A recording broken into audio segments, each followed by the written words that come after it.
Howard George Stirrup. All right, let's do it. Let's do it. I'll take the bait. What's the problem? Yeah, come to the arena this Friday, mate. 9:30 GMT time. I'll look out for you. Yo. Howard George Stirrup. You've been promising to say so much and you can't say anything. Can you hear me now? Now we can hear you. Now we can hear you. What's in your mind, Howard? Lots. But luckily I've got some things noted down so we don't get too off course. Good.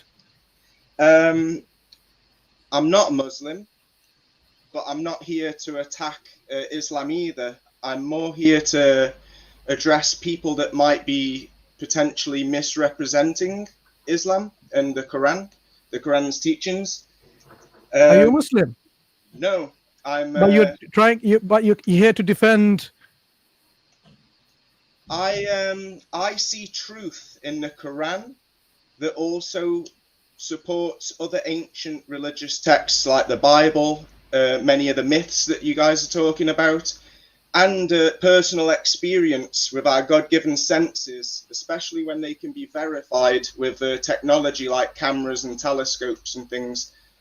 And secondary information can support our objective truth, especially when, like I say, there's the Bible and other myths that all match what the Quran says. So even though I'm not a Muslim, I see truth in the Quran, and I feel like a lot of scholars and debaters are misrepresenting what the Quran says. So I'm. No, but Howard, do you understand the nature of this stream?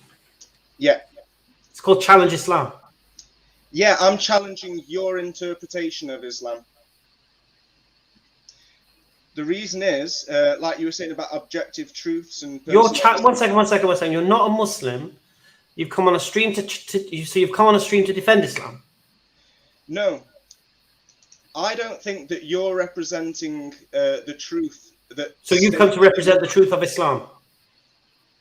I've got three arguments. No. Before you start your arguments, are you here to represent the truth of Islam? I'm here to represent what I believe is the truth that is stated in the Quran, the Bible, and we can also verify. No. Have you come seriously? I'm asking a serious question. Are you come here to defend the truth of Islam? The truth, which is in the Quran and the Bible. Right. So you've not come to challenge Islam. I've come to challenge your interpretation of Islam, Hamza. Okay. I've got three things that I think that you've misinterpreted and, in a sense, misrepresenting. But you're not a Muslim? No.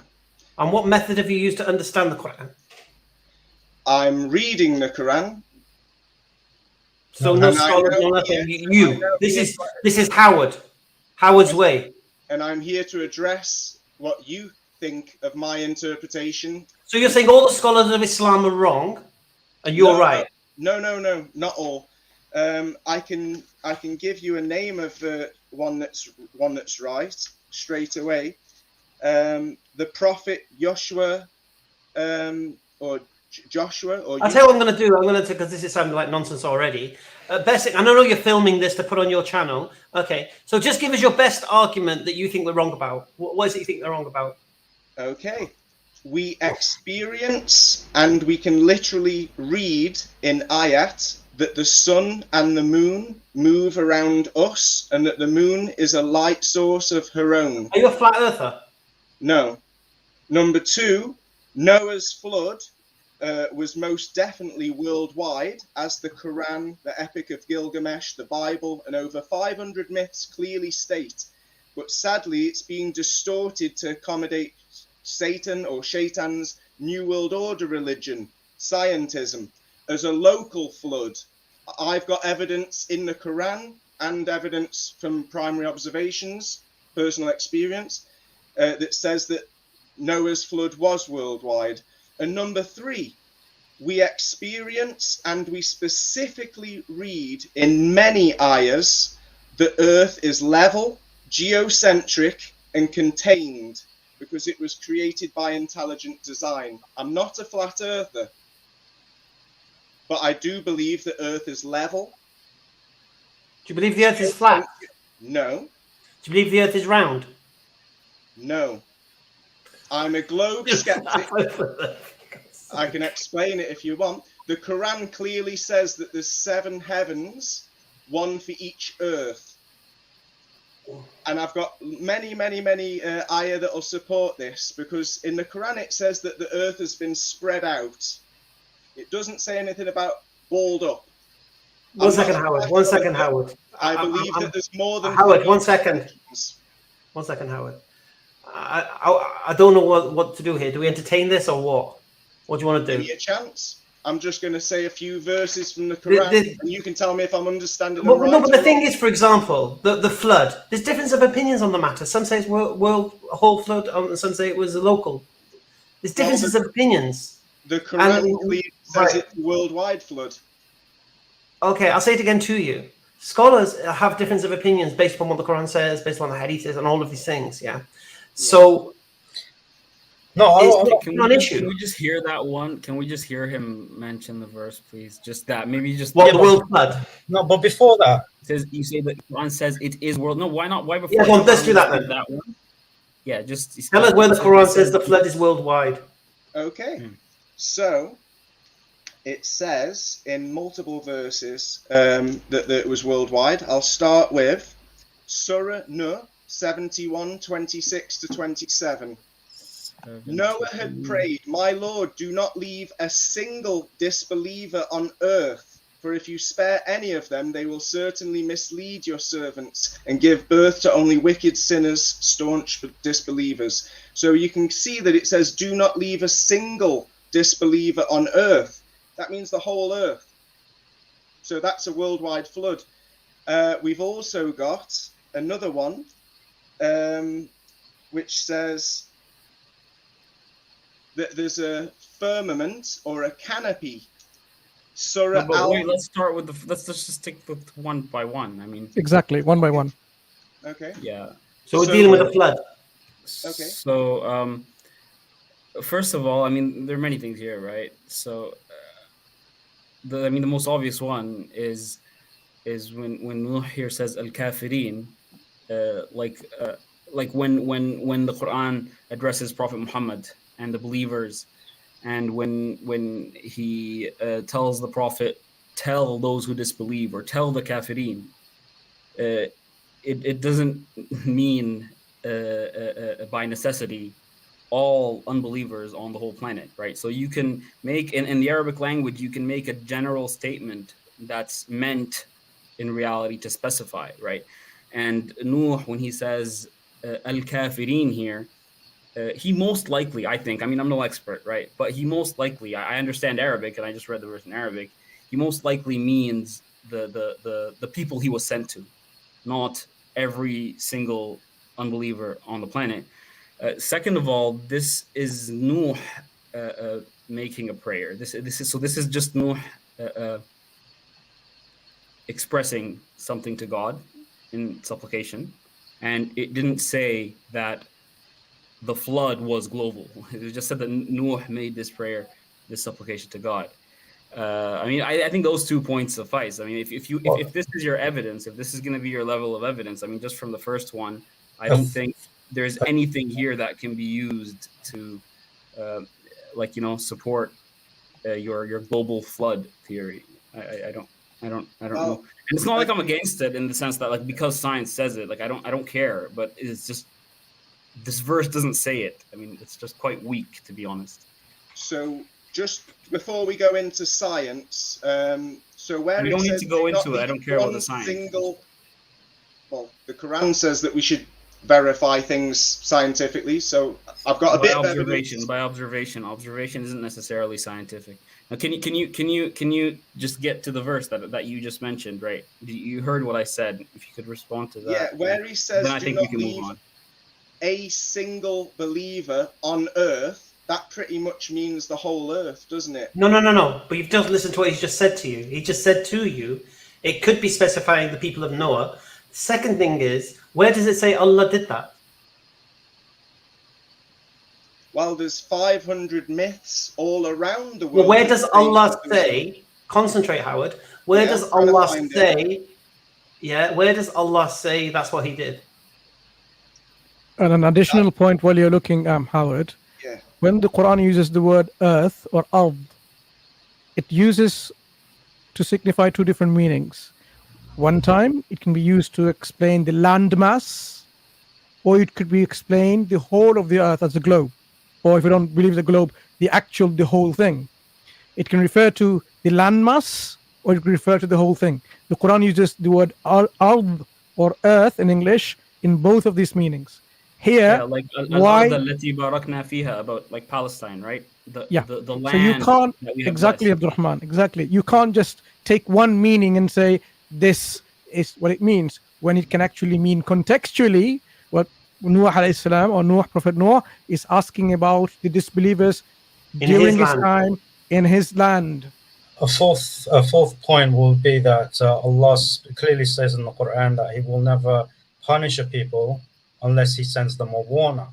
So if this is referring to the entire globe, what about those disbelievers who haven't had a warner sent to them? This would not be a prayer from Nuh to refer to those people because he wasn't even sent to them. And, you know, one thing I actually wanted to bring up prior to this was in terms of the criteria of exegesis, because you mentioned that you've read the Quran. When Hamza asked you, have you studied it? And you said you've read it. Reading. There's a difference. Yeah, you read it. Well, reading, read it, same thing, right?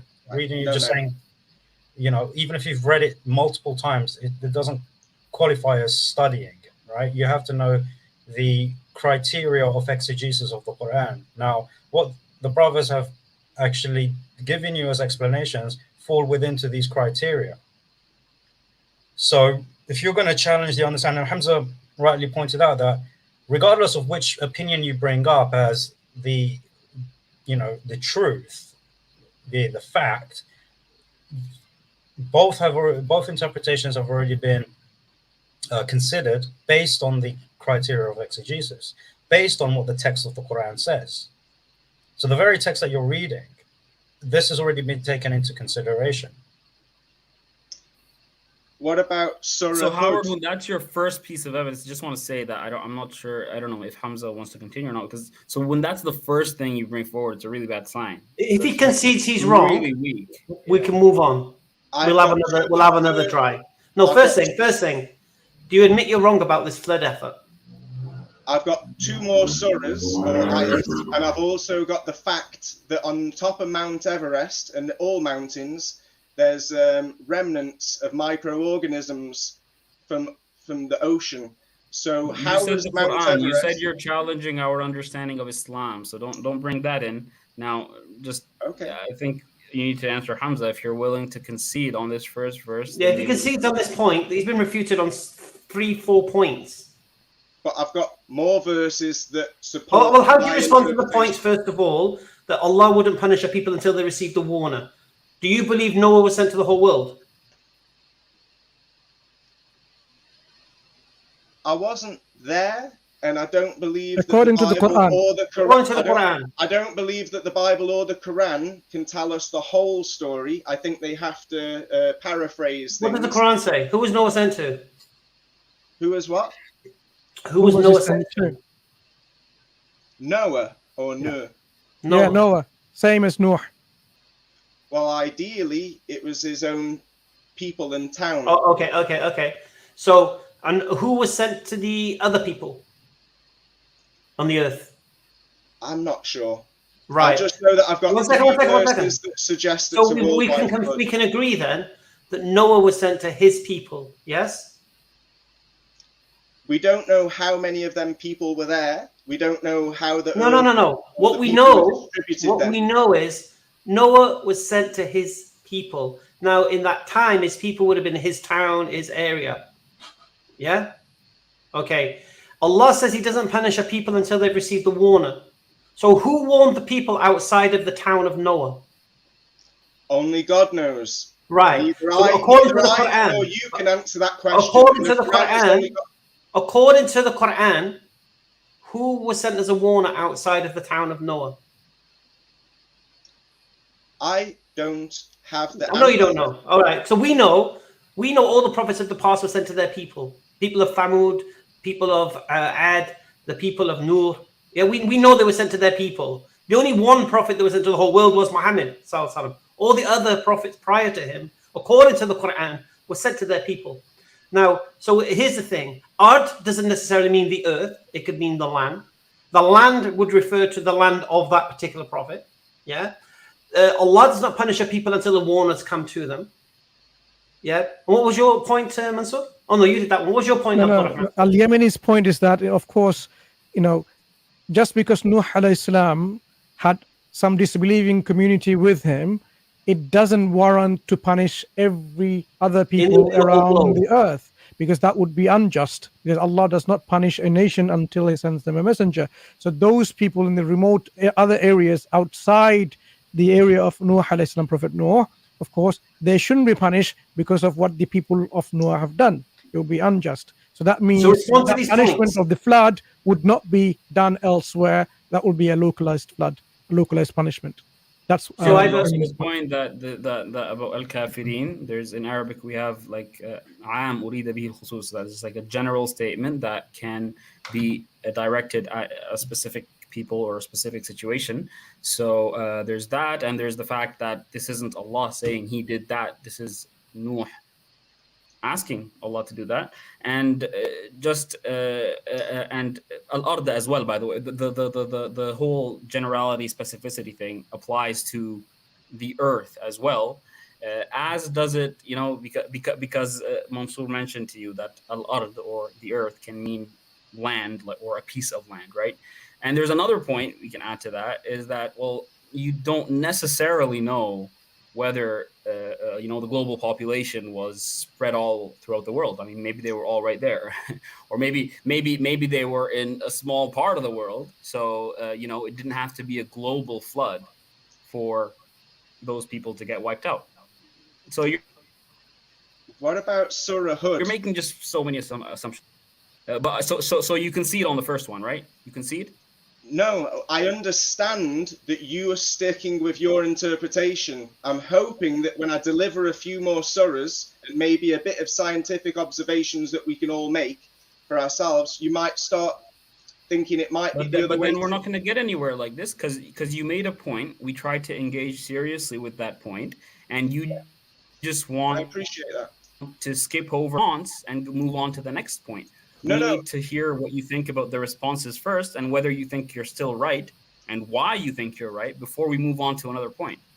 I understand why you interpret it as a local flood. I see reason, but I have more reasons noted down in Surah and also in the next surah that support my interpretation. Go on then. Why are you giving us sign language? We understand you, man. We speak English.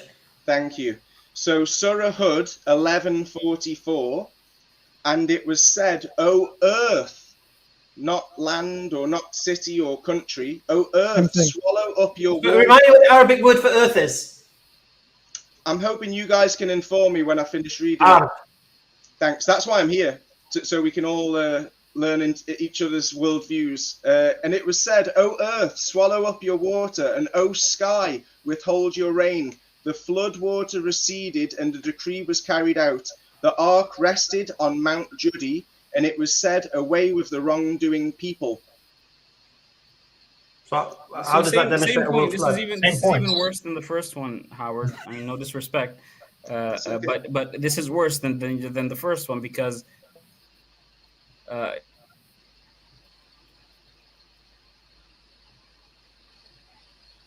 I think Abdurrahman, you're frozen. We can't hear you. Try without your camera on, Abdurrahman. We can hear your voice, perhaps. Okay, give me a second. Is this better? Yeah. Okay, so I'm saying this is worse than the first verse, partly because of some of the answers you got in the first verse, but also because this just like straightforwardly has no indication whatsoever, like that there's a global flood. I mean, is it that he told the land to swallow up its water? So when it says, "Oh earth, swallow up your water," again, that doesn't mean that the whole of the earth needs to open up and swallow up the water.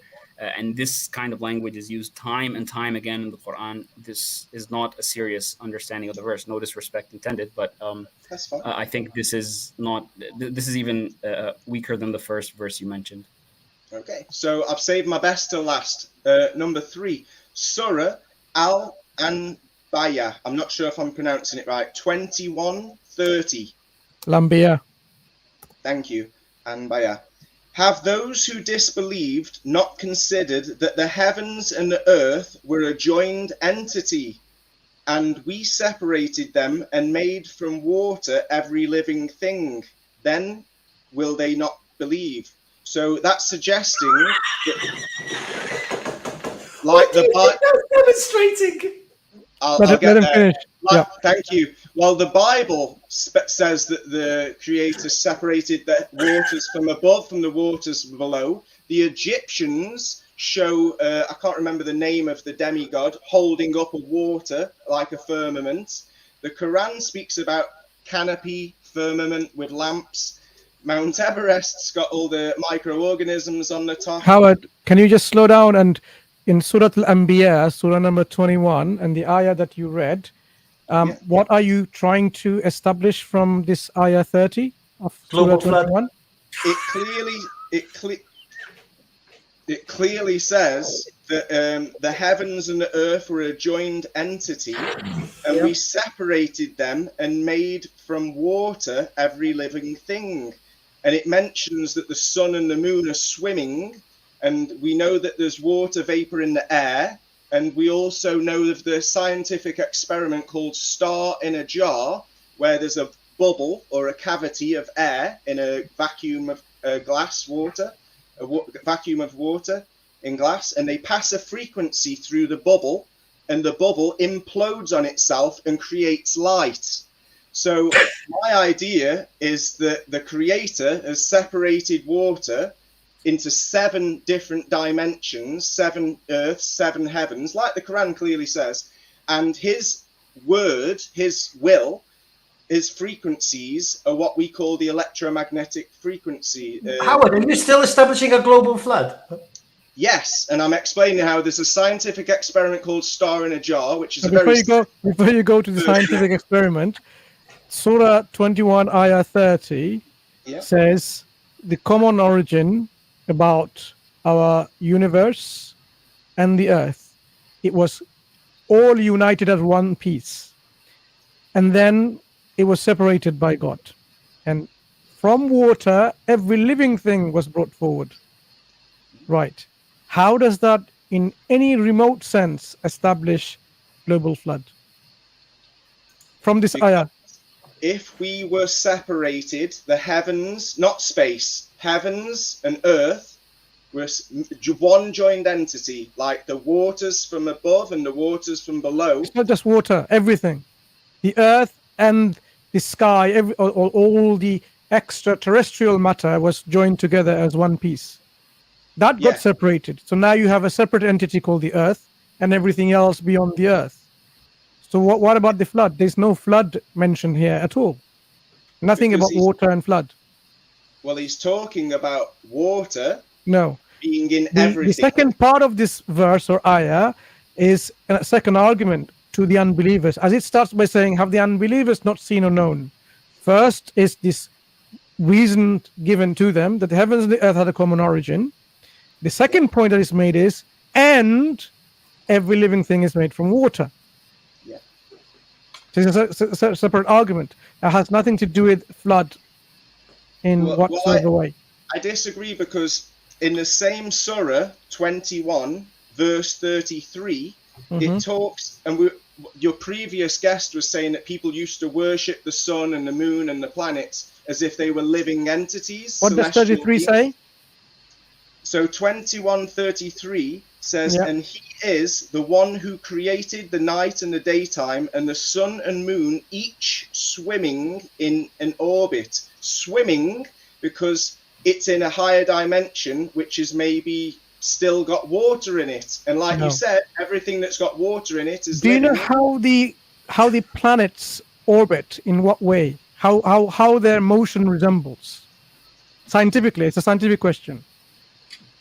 We see the sun and the moon orbiting us.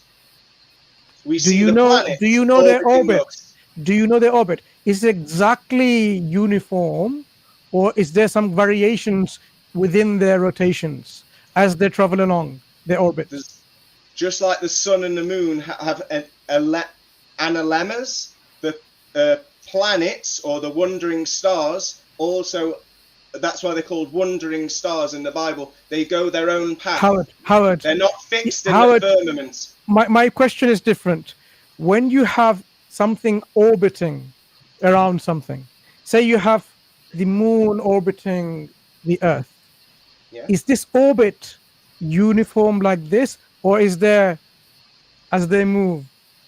Can you see my finger moving up and down? Like when you swim, what happens when you swim? Have you seen the motion of when we swim? What happens to the body? The planets, I'm asking you now a scientific question. Are you aware how these planetary bodies, do they just move in a smooth line without any deviations? Like any kind of, when you have a wave form, right? You know about waves, waveforms. How do the planets or stars rotate in their orbit? Is it uniform or is it a waveform like? Well, I'm glad you asked about the stars. The stars move in an exact perfect circle. No, they don't. Year. Okay, anyway. Yes, they do. Yes, they do. I'll give you a reason. The constellation Orion, the one that's got the bow and arrow? I'm listening. He's above the equator. And I can see him 9 months of the year crossing the same path in the sky. And it doesn't matter what year, it always crosses the same path in the sky. That's why we have astrology, because the stars have never moved from where they are. Aquarius, let me just finish quickly, Hamza. Aquarius has still got water. Scorpio has still got claws. No, this is not a platform for nonsense. It's nonsense. You're talking nonsense. Really? You said you've saved the best to last evidence for a global flood. So this verse in the Quran where it says the heavens and earth, was that before Noah or after Noah? The water getting split. No, when the heavens and earth were separated. The sun and moon swimming in water. No, when the heavens and earth were separated, was this before or after Noah? This was before Noah. Before Noah? Yeah. Was but it before says Adam? There's water. There's was water it before Adam? There's water was it above before the Adam? firmament. I don't know. You'd have to ask God. Well, okay. Before the earth separated, the heavens and earth separated, was man existing? I guess not, but that's a guess. I don't know. So then how is this evidence for a global flood in the time of Noah? Because there's multiple pieces of evidence. Okay. One, there's no evidence. Okay, well, that's Noah. That's Noah. No, at least Hamza, just to get him back, and let's say goodbye to him in a nice way. Sorry, we're going to say goodbye to you nicely. Sorry, Howard. Sorry, Howard. Howard, say goodbye to we just want to leave this discussion for you to reflect further. I think one of the best way to look into scripture is by looking at the historical way people have understood the faith community, because a faith community that hold dear a book and they interpret it in a particular way, don't just assume they interpret it wrong, because they're the ones who had their book as their faith scripture, as their authority. Why would they have a different interpretation if just because it differs with yours? So go back to the Quran and look at how the early generations of Muslims interpreted it. If they interpreted that the God exists, if they interpret that yes, Prophet Muhammad sallallahu alaihi wasallam is a prophet of God, ask yourself, why are you not accepting their testimony? You are accepting the testimony of the Quranic narration, which talks about flood, in your opinion, is global, but you're not accepting the testimony of the Quranic narration, which says God is the one who created you so that you can worship him. And if you don't worship him, and if you don't accept him as the prophet of God, Prophet Muhammad sallallahu alaihi wasallam, who God has sent, then in the hereafter you'll be one of the losers. Do you want to be one of the losers in the hereafter? I don't think you personally would like that. So why don't you read the Quran, and whatever you think is the best interpretation, and in the line of where I am saying the first few generations, they understood the message of the Quran, accept it, become a Muslim, and save yourself from the doom that is awaiting anyone who goes against God's revelation, the final revelation. May I just make a point about that? What about Shaykh Abdul Aziz ibn Abdullah ibn Baz?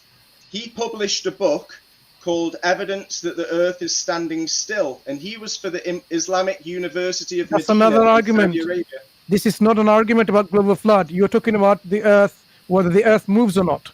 So this is you bringing a fourth example in your discussion, which we are not discussing, because the example that you started with, it is something that we think it is obvious that the evidence is quite weak. I'm not saying it's totally like, outside, any point or any basis, because clearly there were Muslim scholars or scholarship who may have an opinion about this, but the strongest opinion seems to be what is contextual, what is lexical, what is historical, and so on and so forth from the Quran. And that's what we try to offer you. I mean, what we would suggest to you is, Howard, you seem to be a very decent guy, very sincere person, very nice person. Open up the Quran and read what it has to say about you. What does the author of the Quran, who is God according to the Quran, wants you to do? Wants you to become a Muslim and save yourself from the hellfire, rather than simply saying Muslims are wrong in interpreting there's a global flood, or the earth is flat or level or globe or not. Most important thing is knowing the true success is being saved from the hellfire and being entered into Jannah or paradise. That is what you should be striving for, rather than these things which are not really the core of any belief system.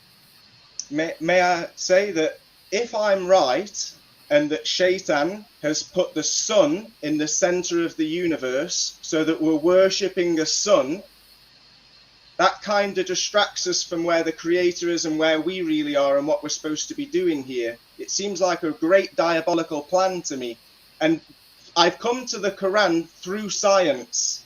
I've made observations at water level. I see way too far. I've offered 10,000 euros on national Spanish television where I live for someone to prove at least half of the expected curvature over a distance at water level. I'm nearly finished. Nobody could prove me wrong scientifically. So and I'm not alone. There's millions of people that are globe skeptics now, and a lot of them are Muslim. Every time we say flat earth, they're getting wrecked. Just one question, Howard. Just one clarification. One clarification. Out of these millions of people, have anyone spent money like you to go up the space in a spaceship? None. The only people that can go to space are the billionaires. They're all poor. They have no money, aren't they? That are all part of the secret societies. No. The Hollywood. Out of these millions of people, why do you not have a single person who spent money and went into Richard Branson's balloon to go up the planet Earth and to observe whether the Earth is flat or not, or level or not? How come they never do that? Has anyone done it? We have a well-made sky with a protected canopy. Okay, anyway, that's fine.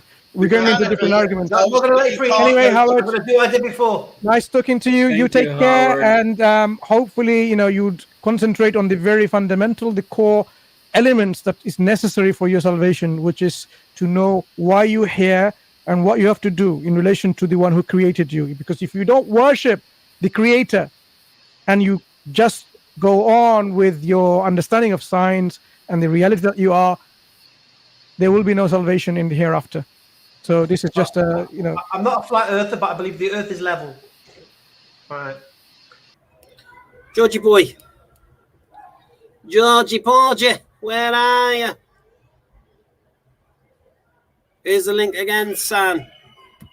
Would you got your question? Let's have it. Hamza, do you have any other guests, or we're gonna call it? Yeah. I don't know if this is a Muslim though. This one looks dodgy. Yep. Hello. I was just wondering, are there any verses that support that the earth is moving? And are there any verses that support the idea of earth being round? Yeah, I've been waiting patiently. It's me. I'm just hoping. I'm hoping that one of you can give me a verse of the earth moving. Do you concede you were wrong about the global flood? No, and I'll tell you why. And have a lovely day. I'm brutal. You won't stand the heat. You won't stand the heat. Okay, Amy, convince me that we landed on the moon. Sure. So there are objects left by humans on the moon. Why are they there? How do you know there's objects left on the moon? Because we can see them with telescopes, with our own eyes. What was left on the moon? A mirror. A what? A mirror. A mirror. How do you know that mirror's a mirror? Because you can look at it. You could shoot a laser beam and it refracts the laser beam back at you. That's how we know. Have you ever shot a laser beam at it?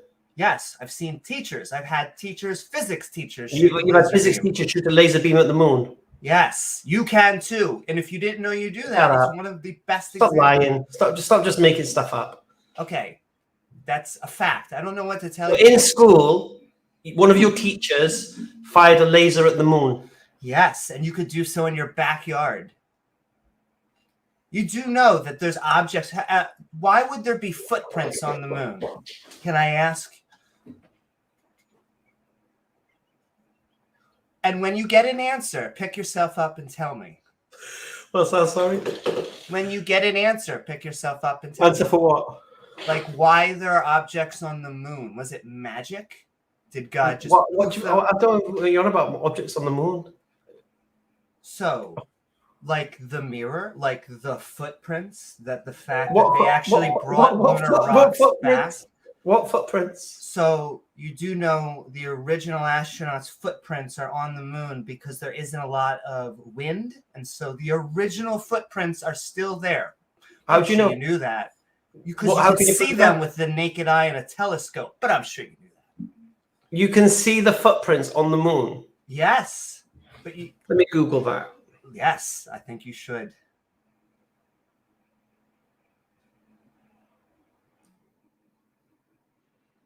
So you're an atheist, aren't you? An agnostic atheist, yes. Well, all of you atheists are agnostic atheists. I mean, if you want to say so, but I consider myself a medium atheist because I know that, like, the Abrahamic God doesn't exist. I'm sorry? So I know that the Abrahamic God doesn't exist, and that's a knowledge claim more than agnosticism. You know that the God of Abraham exists? Sure, just like I know Muhammad wasn't. So which part of you is an atheist? What do you mean? I know that the Abrahamic God doesn't exist. Don't you consider that atheist? Let me read this for you. At the distance of the moon, this means that the smallest objects we can see are 2 kilometers across. Though sometimes observatory staff joke with visitors and ask them to look for Neil Armstrong's footprint when viewing the moon through a telescope, nothing associated with the astronauts can be seen. So someone's pulling your plonker, mate. First footprint on the moon. Well, no, because the smallest thing you can see on the moon, Kennedy. the smallest thing you can see on the moon are 2 kilometers across. The smallest, and can I have a link for that? I'm sorry? Can I have a link for that? Yeah. NAS Museum. Can we see Neil Armstrong's footprints, or was the moon landing a hoax? Okay, the details that can be seen by telescope is given in terms of angle. Sydney Observatory computer-controlled telescope with its 40-wire camera can theoretically resolve objects 0.3 seconds apart. In practice, the view is blurred by the Earth's atmosphere, and the smallest angle that can be resolved is about 1 arc second. At the distance of the moon, this means that the smallest objects that we can see are 2 kilometers across. Though sometimes observatory staff joke with visitors and ask them to look for Neil Armstrong's footprint when viewing the moon through a telescope, nothing associated with the astronauts can be seen. Even the Hubble Space Telescope, the sharpest telescope on or off the Earth, is limited to features larger than 27 meters, which is still not enough to see the landing sites. So which objects are you referring to? Are there still footprints on the moon? You can't see them. There are. Even though nobody has stepped on the lunar surface. How do you know there's footprints on the moon? Apollo missions, sciencefocus.com. How do you know there's footprints on the moon? Because we can, once again, with telescopes, see them. You can't see them. You're just lying. With the naked eye. You're making no with the Hubble telescope. You couldn't see it. You're just making stuff up. So I'm going to now link it. Oh, can't link articles. Sciencefocus.com. Swish. Are there really still human footprints on the moon? Yes, there are. even though nobody has stepped on the lunar Oh, sorry. surface since the last Apollo One second. mission, Sorry. 1972. They've just said this is on Powerhouse. So they're saying that staff at the observatory joke that you can see the footprints of Neil Armstrong on the moon, but you can't see anything. Listen to this. The smallest thing you can see on the moon is 2 kilometers wide. So how are you going to see the footprints?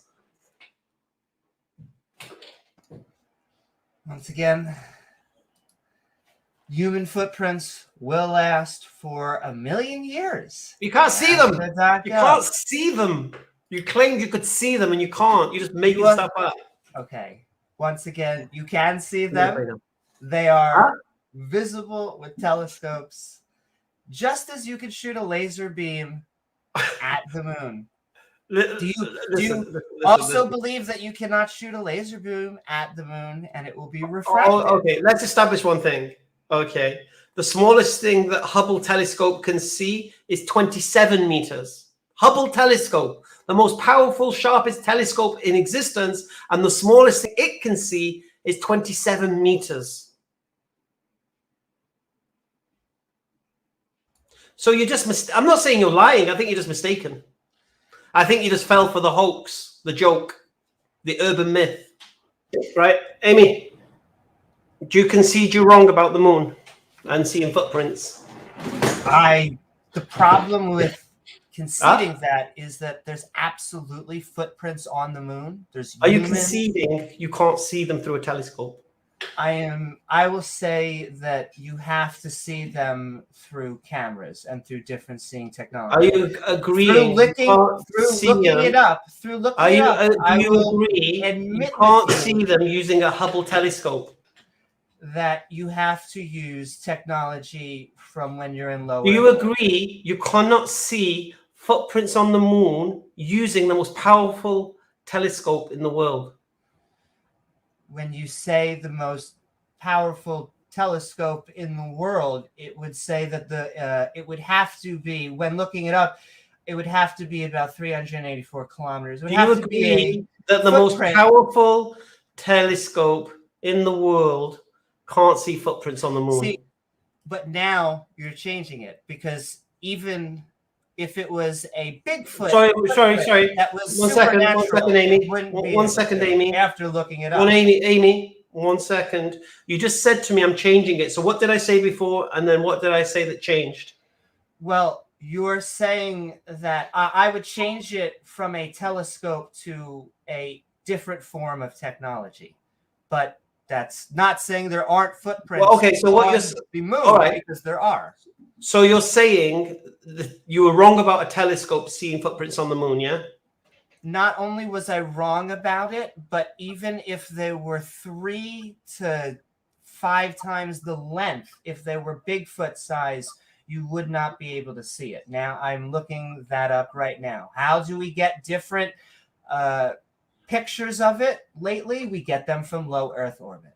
I'll say it again to you.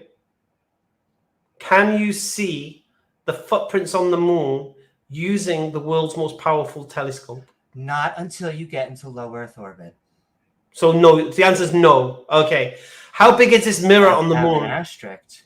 How big is this mirror? Give me a second and I'll find out how big it is.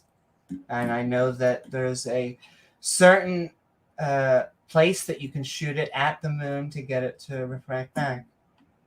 How big is the mirror?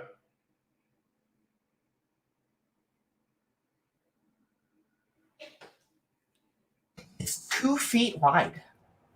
It's 2 feet wide. 2 feet wide. And what's the smallest thing that can be seen on the moon using the Hubble telescope?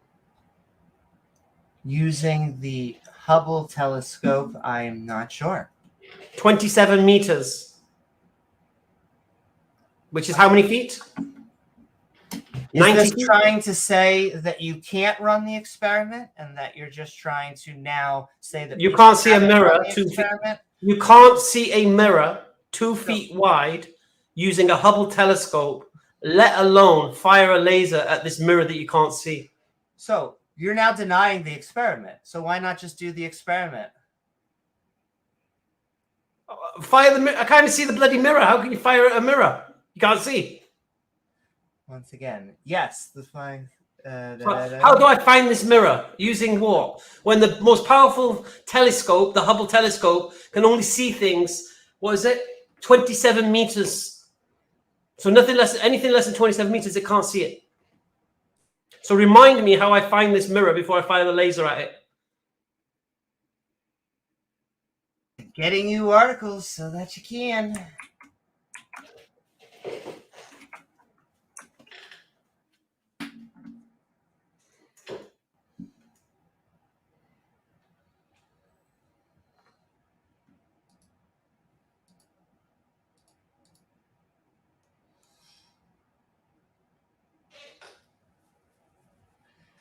All right. Can you shoot a laser to the moon?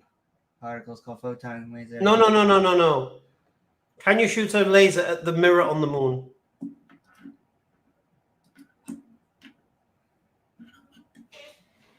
Proof that we made it to the moon. You can still bounce a laser off it today. One of the experiments taken into a space on the Apollo 11. I'll say it again to you. Lunar laser retroreflector, and it still works even today. How do I find the mirror on the moon? I am sending you multiple articles. Proof we made it to the moon. You can still bounce a laser off it today. Is there a mirror on the moon? Yes. No, I'm asking. According to Indiana Public Media, having a few mirrors doesn't hurt, though. They're there because of the lunar laser ranging experiment. In 1969, Buzz Aldrin placed a 2-foot wide panel of mirrors on the moon. There we go. Also, that doesn't mean you can see them.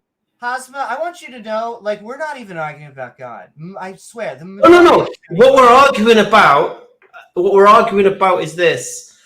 You're believing in something that cannot be proven. That's not true. Well, that is true. It's what arguing over we went to the moon, I feel, is just conspiracy theory. It's well known we went to the moon. No, I'll say it again to you. What's your proof? Once again, try to bounce the laser.